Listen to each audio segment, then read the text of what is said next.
Szacuje się, że ogólna liczba więźniów KL Auschwitz sięgnęła 1 300 000 osób. Przeważająca większość, blisko 1 100 000, została zamordowana lub zmarła w wyniku fatalnych warunków. Wprowadzone ludobójstwo osiągnęło apogeum w 1944 roku. To właśnie wtedy deportowano do Auschwitz ponad 600 000 Żydów, spośród których większość została zamordowana. To również wtedy Niemcy podjęli decyzję o stopniowej likwidacji obozu połączonej z możliwie jak najskuteczniejszym zatarciem śladów zbrodni. Odbywało się to przede wszystkim za sprawą mordowania świadków, wywożenia lub niszczenia aparatury zagłady oraz palenia obozowej dokumentacji. Jak dokładnie wyglądały kulisy zakończenia działalności największej niemieckiej fabryki śmierci? Zapraszamy na kolejny film.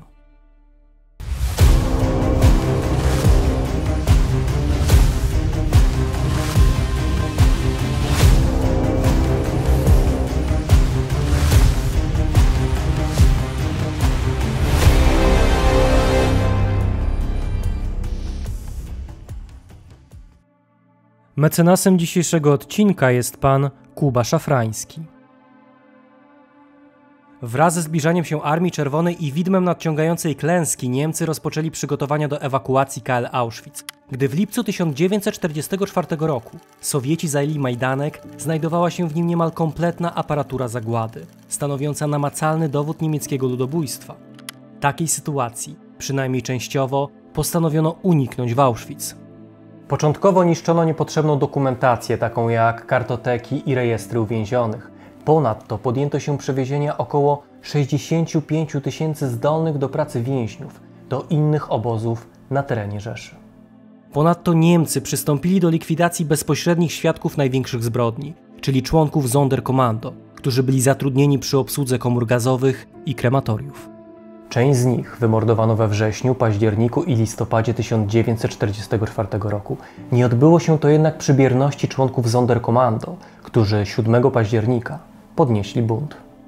W jego wyniku więźniowie podpalili i poważnie uszkodzili budynek komory gazowej i krematorium 4. Proch do budowy granatów dostarczyły powstańcom Żydówki zatrudnione w fabryce zbrojeniowej Union Werke. Róża Robota, Ala Gertner, Regina Safir-Stein oraz Estera Weizblum. Członkowie Sonderkommando postanowili również zaatakować SS-manów, spośród których 3 udało się zabić, a kilkunastu mocno zranić. Więźniom udało się nawet wydostać z obozu, jednakże podczas pościgu zostali oni otoczeni i zamordowani. W walce poległo około 250 osób, kolejne 200 zostało zamordowanych po przesłuchaniach. Pozostałymi więźniami targały rozmaite emocje. Z jednej strony był to strach, z drugiej niepewność, ale również związana z nadciągającym frontem nadzieja. Jak wspominał Nathan Zelehover, nocą wsłuchujemy się w ciszę, łowiąc odgłosy z daleka, czekamy na pierwsze huki armat. Każdy warkot motoru gotowi jesteśmy przyjąć, zagrający karabin maszynowy, każdy stuk, za wystrzał. Łapczywie chwytane przez więźniów odgłosy frontu stały się faktem na początku 1945 roku. 12 stycznia Armia Czerwona rozpoczęła ofensywę, która przełamała niemieckie linie obrony. Sygnałem alarmowym dla władz KL Auschwitz była informacja, że Sowieci podeszli pod Kraków, który znajdował się w odległości zaledwie 70 km od Oświęcimia. Niemcom nie pozostawało nic innego, jak wejść w ostateczną fazę ewakuacji, czym prędzej przystąpiono do palenia ważniejszych dokumentów. Jak zapamiętał oddelegowany do tego zadania więzień Erwin Olszówka, otrzymałem polecenie wyniesienia przed blok 24 wszystkich dokumentów, gdzie miały być spalone. Wykonania tego rozkazu pilnowali raport Führerzy Oswald Kaduk, Heinz Hartwig i Wilhelm Clausen. Niektóre księgi ukryte przeze mnie pod biurkiem w Schreibstubie pozostały, lecz nie wiem, jaki był ich dalszy los. Ponadto Niemcy przystąpili do niszczenia ważniejszych budynków, takich jak magazyny Kanady, w których przechowywano mienie zamordowanych więźniów, oraz budynków krematoriów.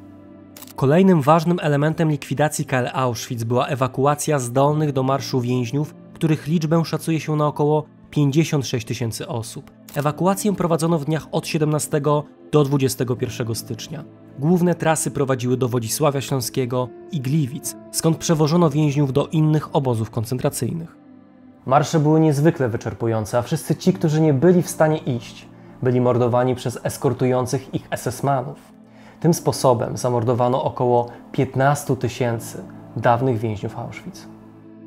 Pierwsze oddziały Armii Czerwonej wkroczyły do Oświęcimia 27 stycznia 1945 roku, jeszcze przed nastaniem południa. Żołnierze służący w 2 dywizjach strzeleckich oznaczonych numerami 100 i 322, a wchodzący w skład 60. Armii I Frontu Ukraińskiego, znaleźli się we wschodniej części miasta, gdzie znajdowały się tereny opuszczonego przez Niemców obozu Monowic, z którego uwolniono około 600 więźniów. Około godziny 15 Sowieci zbliżyli się do terenów Birkenau oraz obozu macierzystego, gdzie napotkali niewielki opór ze strony Niemców. W wyniku walk o miasto i tereny obozowe zginęło 231 żołnierzy Armii Czerwonej. Warto w tym miejscu zauważyć, że wyzwolenie obozu nie było kluczowe dla czerwonoarmistów. W dokumentach operacyjnych nawet o nim nie wspomniano. Wymieniono jedynie wieś Brzezinkę, a samo Auschwitz określono mianem baraków. Tym bardziej zatem to, co Rosjanie ujrzeli na terenie niemieckiej fabryki śmierci, było dla nich ogromnym szokiem. Podczas wyzwolenia w 3 częściach Auschwitz znajdowało się około 7 000 więźniów, spośród których 10% stanowiły dzieci. Ponadto Sowieci wyzwolili około 500 więźniów znajdujących się w pobliskich podobozach. Wyzwoleni więźniowie byli skrajnie wyczerpani i bliscy śmierci. Nie od razu jednak roztoczono nad nimi odpowiednią opiekę, którą, nawiasem mówiąc, przed przybyciem Sowietów całkiem skutecznie nieśli więźniowie dawnego obozowego personelu medycznego. Rozkazy sowieckiego dowództwa były jasne i nakazywały maszerować dalej na zachód celem zajęcia dobrze uprzemysłowionego Górnego Śląska. Tak czy inaczej, pierwsi na terenie Auschwitz pojawili się zwiadowcy w białych kombinezonach, co bardzo dokładnie zapamiętała więźniarka Irena Szczypiorska. 27 stycznia o 3 po południu przybiegła do mnie na blok znajoma Rosjanka z okrzykiem „Iroczka, nasi w lagrze”. Na próżno jednak wytężałam wzrok we wskazanym przez nią kierunku. Nic nie widziałam prócz śnieżnych zasp. Nagle, tak, jedna z nich poruszyła się wyraźnie. Byli to zwiadowcy w białych kombinezonach. Po entuzjastycznym wybuchu powitań powiedzieli do nas: „Idźcie kobiety na blok i zabierzcie dzieci, nie kręćcie się tutaj, bo lager podminowany. My tu przyjdziemy jutro”. Przyszli tego samego dnia jeszcze wieczorem. Jeden z nich, ranny, zawołał tylko, żeby mu dać kawałek bandaża. Przewinął ramię i pognał dalej. Wpadali grupami. Rzucaliśmy się im na szyję z okrzykami radości. Z łóżek podnosiły się piszczele rąk, przesyłając im całusy. Ale nie zatrzymywali się na dłużej. Biegli w ślad za uciekającymi Niemcami. Dopiero 28 stycznia nadeszły większe oddziały Armii Czerwonej. Wprost z wozów brałyśmy chleb. Większość relacji jest zgodna co do tego, że żołnierze Armii Czerwonej byli witani jako wyzwoliciele, choć nie brakowało niepewności po obu stronach. Jeśli chodzi o czerwonoarmistów, to byli oni zaskoczeni obecnością więźniów i to znajdujących się w tak okropnym stanie. Jak zdążyłem wspomnieć, funkcjonowanie obozu nie było dla nich taką oczywistością. Niektórzy więźniowie nie wiedzieli zaś, czego się spodziewać, ponieważ widok człowieka z bronią kojarzył im się po prostu źle, jak zapamiętała Julia Temerson. Kiedy ten pierwszy znalazł się w naszym baraku, rozległ się krzyk. Potem była chwila ciszy, a po tej chwili wszystkie kobiety z płaczem i wyciem, te, które mogły się choć doczołgać, obejmowały, całowały, oblewały łzami naszych wybawicieli. Bardzo szybko zatem przełamywano barierę nieufności. Ostatecznie Sowieci roztoczyli nad więźniami stosowną opiekę, najpierw doraźną, a później bardziej profesjonalną, co było możliwe za sprawą zlokalizowania na terenie dawnego już KL Auschwitz 2 szpitali polowych. Do opieki wojskowej bardzo szybko przyłączyli się również mieszkańcy Oświęcimia oraz przybyli z Krakowa członkowie Polskiego Czerwonego Krzyża, którzy zorganizowali swój własny szpital pod kierownictwem doktora Józefa Bellerta. Ogólnie pod opieką wyżej wspomnianych organizacji znalazło się około 4,5 tysiąca chorych, przedstawicieli ponad 20 państw. Wszyscy zmagali się z bardzo poważnymi chorobami i ogólnym wycieńczeniem organizmu. Warto zauważyć, że wśród chorych znalazło się ponad 200 dzieci, głównie żydowskich bliźniąt, które doświadczyły wcześniej pseudomedycznych eksperymentów z rąk doktora Józefa Mengelego, który na terenie KL Auschwitz pozostawał aż do 17 stycznia 1945 roku. Spośród najczęstszych schorzeń u wyzwolonych więźniów wymienić należy biegunkę głodową, której towarzyszyły poważne powikłania na czele z gruźlicą. Widok więźniów był wstrząsający, o poziomie ich wychudzenia niech świadczy fakt, że większość dorosłych ważyło od 30 do 35 kg. Spośród kobiet odnotowano przypadki, gdzie mierząca 160 cm kobieta ważyła zaledwie 25 kg. Uratowanie tych ludzi nie było jednak rzeczą prostą. Nie można było ich od tak nakarmić. Każdy posiłek, każdą dawkę posiłku trzeba było odpowiednio racjonować, aby nie doprowadzić do sytuacji przejedzenia, grożącego śmiercią. Niektórzy więźniowie mieli zresztą z tego powodu pretensje, uważając, że nie po to głodowali, aby teraz również nie mogli zjeść.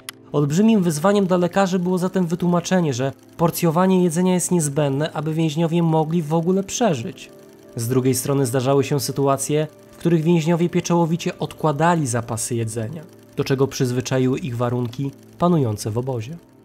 Poza karmieniem więźniów do niemałych wyzwań należało ich wykąpanie oraz zaaplikowanie leków drogą dożylną.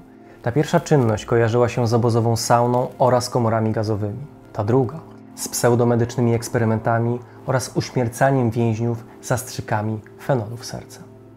Jak wspominał Tadeusz Kusiński, niektórzy chorzy nie zdawali sobie sprawy, że są już wolni, że wojna już przeszła przez Oświęcim i oczekiwali z godziny na godzinę, kiedy wpadną na bloki Kapo lub Niemcy i zegnają ich spryczne apele. Dopiero gdy zobaczyli, że ludzie, którzy są wokół nich, przenoszą ich na rękach na czyste prycze, że przebierają ich w czystą bieliznę i czyste ubrania, przynoszą im odżywcze, ciepłe posiłki, wzrokiem i gestami wyrażali swoją wdzięczność.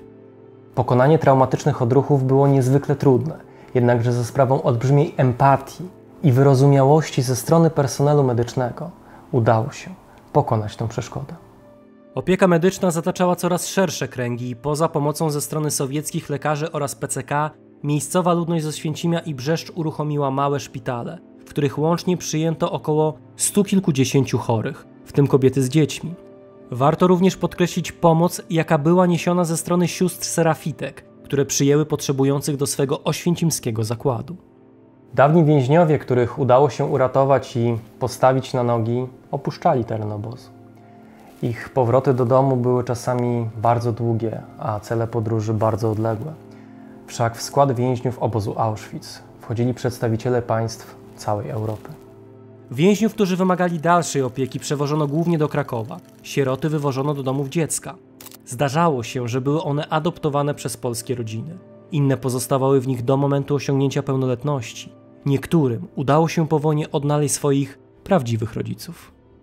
Wraz ze stopniową ewakuacją więźniów pojawił się dogodny moment do tego, aby przebadać skalę zbrodni popełnionych na terenie obozu Auschwitz. Nie było to jednak rzeczą prostą. Jak zdążyłem wspomnieć na samym początku, Niemcy dołożyli niemałych starań do tego, aby zatrzeć ślady popełnionych zbrodni. Mimo wysadzenia obozowych krematoriów, wywiezienia aparatury i zniszczenia dokumentacji, przedstawiciele sowieckiej i polskiej komisji odnaleźli na terenie KL Auschwitz całkiem sporo źródeł świadczących o zbrodniczym charakterze obozu. Jednym z głównych dowodów okazały się zwłoki około 600 zmarłych więźniów, z których 536 poddano sekcjom. W przypadku aż 474 stwierdzono, że przyczyną zgonu było skrajne wyczerpanie. Uroczysty pochówek zarówno pomordowanych, jak i zmarłych już po wyzwoleniu przeprowadzono 28 lutego 1945 roku. Ponadto sowiecka komisja badająca niemieckie zbrodnie zabezpieczyła rzeczy zagrabione pomordowanym Żydom, których Niemcy nie zdołali wywieźć. Było to, w zaokrągleniu, 1 200 000 sztuk odzieży, 43,5 tysięcy par butów, 70 000 naczyń, 50 000 szczotek, 5,5 tysięcy tałesów, 3 tysiące walizek, 13 000 sztuk okularów oraz 7 ton ludzkich włosów. Co istotne, śledczy przeprowadzili przesłuchania około 200 dawnych więźniów obozu Auschwitz, dzięki czemu udało się ustalić pewne fakty związane z ogólną polityką terroru, systemem kar oraz metodyką zagłady obowiązującą na terenie KL Auschwitz. Uzupełnieniem tych prac było zbadanie przez członków komisji sądowo-lekarskiej blisko 3000 dawnych więźniów, dokumentując tym samym ich stan, do którego doprowadziły ich warunki obozowe. Wyniki prac opublikowano 7 maja 1945 roku. Tytuł artykułu w dzienniku Prawda brzmiał „O potwornych zbrodniach rządu niemieckiego w Oświęcimiu”. W tekście opisano obóz, jego najważniejsze obiekty, formy mordowania, komory gazowe i eksperymenty na więźniach. To również wtedy opinii publicznej przekazano wyjątkowo zawyżoną liczbę ofiar obozu Auschwitz, czyli słynne 4 miliony, która to liczba w dyskursie naukowym funkcjonowała w zasadzie do końca lat 80. XX wieku.